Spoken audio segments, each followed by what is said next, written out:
Welcome back to Forbidden Unveiled, everybody. John Doe here, your host for all things mysterious and intriguing. Hey, everyone. And, of course, I'm joined by the ever-so-brilliant Jane Doe, our resident expert who's ready to unpack some seriously mind-bending stuff today. Ready to explore the fringes of science and possibility?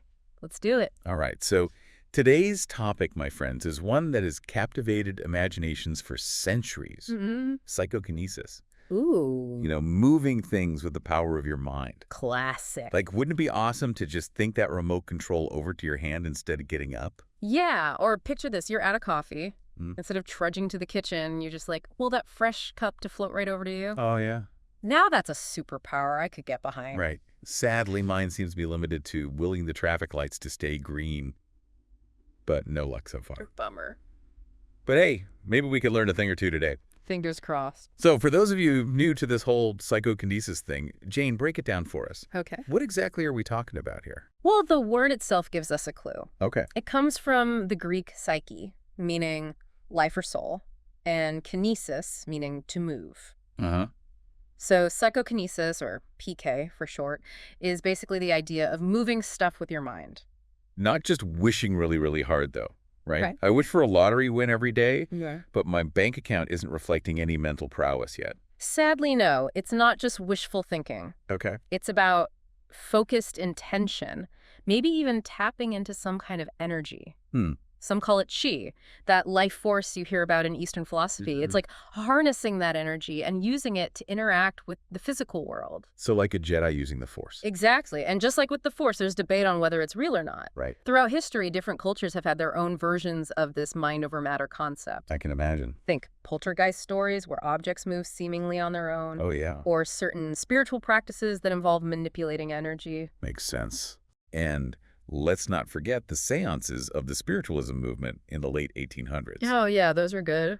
Tables levitating, objects flying around, though. Yeah. How much of that was genuine and how much was just clever trickery is anyone's guess. That's the thing, right?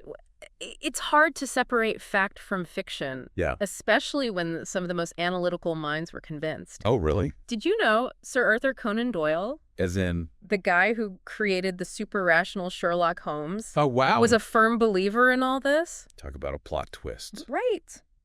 But as skepticism grew and more tricksters were exposed, the hype died down a bit. Yeah, it had to. That's where the attempt to study this scientifically comes in, right? Yeah, exactly. Enter J.B. Rhine in the 1930s and 40s. Okay.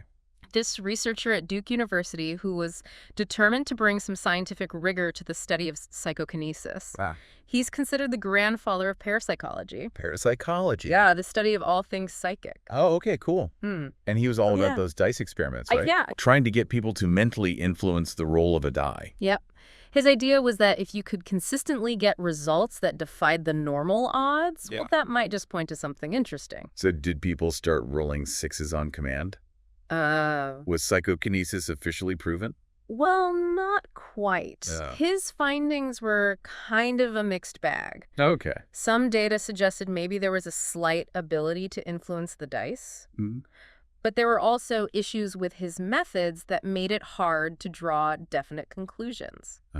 So the mystery continues. It does. But science marches on, right? Oh, definitely. And since Rhine, Okay. research has shifted towards studying what's called micro-PK. Micro-PK. Yeah, instead of trying to move big objects, they're looking at tiny, almost imperceptible effects that can be measured through statistical analysis. So like influencing the outcome of a coin toss, but on a microscopic level? Exactly. How did they even measure that? They use these things called random number generators, or RNGs. RNGs, okay. Imagine a digital coin flip that's completely random.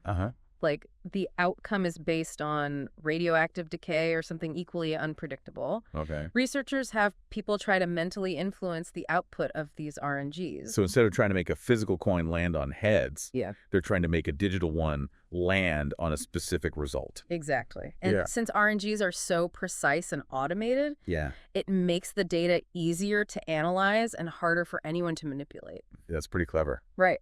And have there been any researchers who've made any breakthroughs using this approach? Oh, yeah. There have been some big names in the field, like Helmut Schmidt, Robert Jahn, and Dean Radin. Okay. All doing some fascinating work with RNGs and other experiments. Okay, so it sounds like there's been some serious effort to study this. But I'm guessing it's not without its controversy, right? Of course not. studies something like psychokinesis must ruffle some feathers in the scientific community. You bet. Critics point out that there's no widely accepted theory to explain how psychokinesis could even work. I see. And of course, there's always the question of whether the experimental methods are truly foolproof. Right, because extraordinary claims require extraordinary evidence, as they say. That's the saying. So even with all this research, the jury's still out on whether psychokinesis is the real deal or just a bunch of wishful thinking. Pretty much. And then you have those famous figures who claim to have these amazing psychokinetic powers, which adds another layer to the whole debate. You're talking about guys like Uri Geller, right? Yeah. The spoon-bending, watch-starting sensation of the 70s. That's him. He was everywhere back then on all the talk shows, bending spoons with his mind. But a lot of people thought he was just a really good magician. Oh, absolutely. He never really agreed to be tested in a controlled scientific setting. Oh, really? So the debate about whether he was the real deal or a master illusionist continues to this day. Yeah, that always casts a shadow of doubt, doesn't it? It does. And wasn't there another guy, James Heydrich, Oh, yeah. who claimed to be able to do similar things? Yes. In the 80s, he was on the show. That's my line. Claiming he could move objects with his mind. Uh-huh. It looked pretty convincing, too, at least at first. So did he turn out to be legit? Not so much. Oh. The show's host, Bob Barker, wasn't buying it and brought in James Randi. James Randi. Okay. The famous magician and skeptic. Right. Randi suspected Heydrich was using some subtle trickery, like blowing on things to make them move. Clever. So how did they test that theory? Well, they scattered tiny pieces of styrofoam. Okay. Around the object, Heydrich was supposedly moving with his mind. Uh-huh. If he was using his breath, those styrofoam bits would definitely move. Okay, so what happened? Did Heydrich pass the test? He did not. Oh. He fumbled around for a while, claimed his powers weren't working, and eventually confessed that he was faking the whole thing. No. Busted on live television. Yeah. That's got to be embarrassing. Yeah. It just goes to show that sometimes what seems like psychokinesis is really just good old-fashioned deception. Exactly. And it highlights the importance of healthy skepticism and the need for rigorous scientific methods when dealing with these kinds of claims. Right, because just because something looks amazing doesn't mean it's defying the laws of physics. Exactly. So it seems like even with all the research in high-profile cases, we're still a long way from proving or disproving the existence of psychokinesis. Absolutely. But even if the skeptics are right, there's still something inherently fascinating about exploring the possibilities. I agree. It makes you wonder about the true potential of the human mind. It does. What if there are forces at work that we simply haven't discovered or fully understood yet? All right, so we've talked about some of the big names in psychokinesis research, but let's get into some of the really mind-bending ideas that researchers have come up with. Okay. Okay, so remember how we talked about those random number generators? RNG. Yeah, well, some researchers think psychokinesis might not be about directly forcing an outcome, Okay. but more about influencing probabilities. So less about making a coin land on heads and more about making heads slightly more likely. Exactly. And get this. They're looking into whether this probability influence could work backward in time. Time travel. I know, right? Now we're really getting into science fiction territory. But hear me out. Okay. A researcher named Helmut Schmidt, Helmut Schmidt. did these experiments where people tried to influence random events that had already happened. Oh, wow. Like the results of those digital coin flips we talked about, but the results were generated and recorded before the person even started trying to influence them. Wait, so they were trying to change something that had already happened? It sounds crazy, right? How is that even possible? Well, it's not about literally changing the past. Okay. It's more about these two ideas called the weak violation hypothesis Okay. and the equivalence hypothesis. Okay. Refresh my memory. Oh. What are those again? So the weak violation hypothesis is the idea that psychokinesis might only work on truly random events. So it's not violating any laws of physics, just subtly nudging the odds in a specific direction. Okay. And the equivalence hypothesis suggests that as long as two random systems are basically the same, Okay. they should be equally susceptible to psychokinetic influence no matter how they work internally. Okay. I'm following so far. Good. So are we saying that because those pre-recorded events hadn't been observed yet, Yes, they were still somehow open to influence?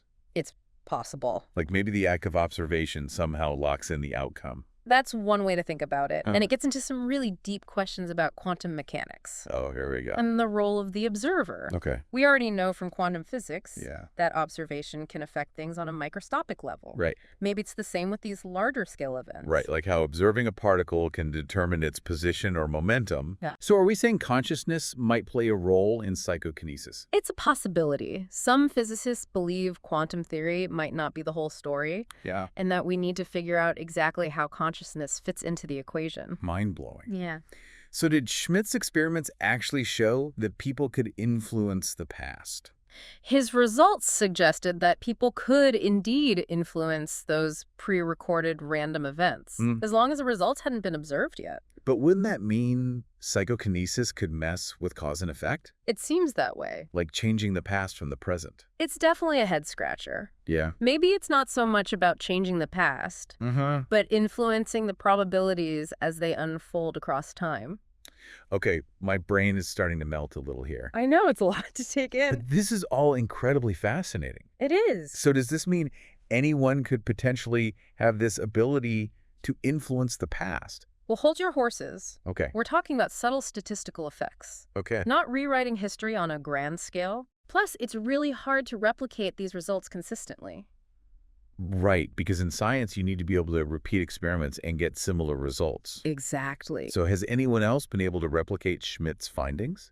There have been some attempts, Okay. but the results are mixed, Yeah. which is often the case in parapsychology. Right. There are so many factors that could be influencing things. And I imagine that the act of observing itself could potentially interfere with the results. Yeah, Especially if consciousness is somehow involved. exactly. It's a tough nut to crack. Yeah. You need observation to study something, Yeah. but the act of observing might change the very thing you're trying to study.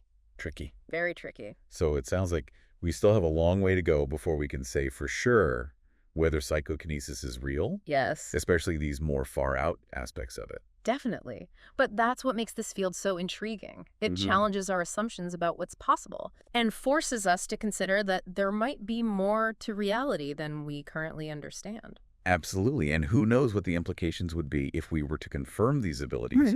It would change our understanding of the universe and our Yeah. place within it. No doubt about it. So we've covered the history, the research, the controversies. Yeah. But where else does this idea of psychokinesis lead us? Well, I've been thinking about that myself. Okay. We've talked about moving objects Mm-hmm. and maybe even influencing probability across time. Mm-hmm. But what about using this power on living things? Yeah. Is that even possible? That's a great question. Yeah. And it leads us into the realm of what's called remote influencing. Remote influencing sounds intense. It is. Yeah, It's tell me. basically the idea of using psychokinesis to affect biological systems. So like, Think about influencing someone's health mood or even their decisions from a distance using just your mind. now that's some powerful stuff. And I can see how that would raise a whole bunch of ethical questions. You're telling me. That's why this area of research is particularly controversial. Yeah. The potential for misuse is huge. Right. Because if you can influence someone without their knowledge or consent, that gets into some murky territory. Definitely. But it's also an area with some potentially amazing benefits, Such as, like remote healing. okay, so a double-edged sword for sure. Yeah. And I'm guessing the research in this area is still in its very early stages. It is, and it needs to be approached with extreme caution and careful ethical considerations. Right. But who knows what the future holds? Well, it seems like we're just scratching the surface of what might be possible with psychokinesis. We are, and it's a journey full of mystery, intrigue, and endless possibilities. I love it. Okay, so we've covered a lot of ground here, We have. but there's one more thing I want to touch on before we wrap up. Okay. What about the cultural and spiritual side of psychokinesis? Yeah. It feels like this concept is way bigger than just lab experiments. You're absolutely right. This idea of mind over matter has been around for centuries Yeah. in various spiritual traditions and belief systems. Exactly. Like in Christianity, Mm-hmm. some people see those biblical miracles, Yeah. like Moses parting the Red Sea, as potential examples of psychokinesis. Right. And in Eastern traditions, you have things like yogic flying and astral projection, Oh, yeah. where people claim to go beyond their physical limitations using mental discipline and focused intention. It's almost like those traditions have been exploring these possibilities for centuries, Yes. way before science even started looking into them. Precisely. Okay? And those perspectives can offer a whole other layer of understanding to this complex phenomenon. For sure. It's important to keep an open mind when exploring these topics. Yeah. There might be more to reality than our current scientific models can explain. Well said. So, with all that we've discussed, what's the takeaway for our listeners? What should they be thinking about as they ponder the mysteries of psychokinesis? I think the biggest takeaway is this approach, psychokinesis, with both curiosity and a healthy dose of skepticism. Yeah. Don't just dismiss it as impossible, Right? but don't blindly believe everything you hear either. Okay. Do your own research, explore the evidence, and most importantly, think for yourself. Love that, because even if we never definitively prove or disprove the existence of psychokinesis, Mm-hmm. just exploring the possibilities can open our minds to new ways of thinking about the world and our place in it. Absolutely. And who knows, maybe someday further research will unlock the secrets of psychokinesis and open up a whole new realm of human potential. Right. Imagine the possibilities if we could harness the power of the mind in ways we never thought possible. Now that's an exciting thought. It's like something straight out of a science fiction novel. Right. But hey, science fiction has a way of becoming science fact, right? It certainly does. And whether psychokinesis turns out to be science fact or just a fascinating idea, the journey of exploring the unknown is always a worthwhile one. Well said. Well, folks, we've reached the end of our journey into the world of psychokinesis. A huge thanks to Jane Doe for being our expert guide through this mind-bending topic. Thanks for having me. It's always a blast exploring the fringes of science and possibility with you. And to all our listeners, thank you for joining us on Forbidden Unveiled. If you enjoyed the show, be sure to subscribe, follow us on social media, and tell your friends to join the adventure. Until next time, keep those minds open and keep questioning everything.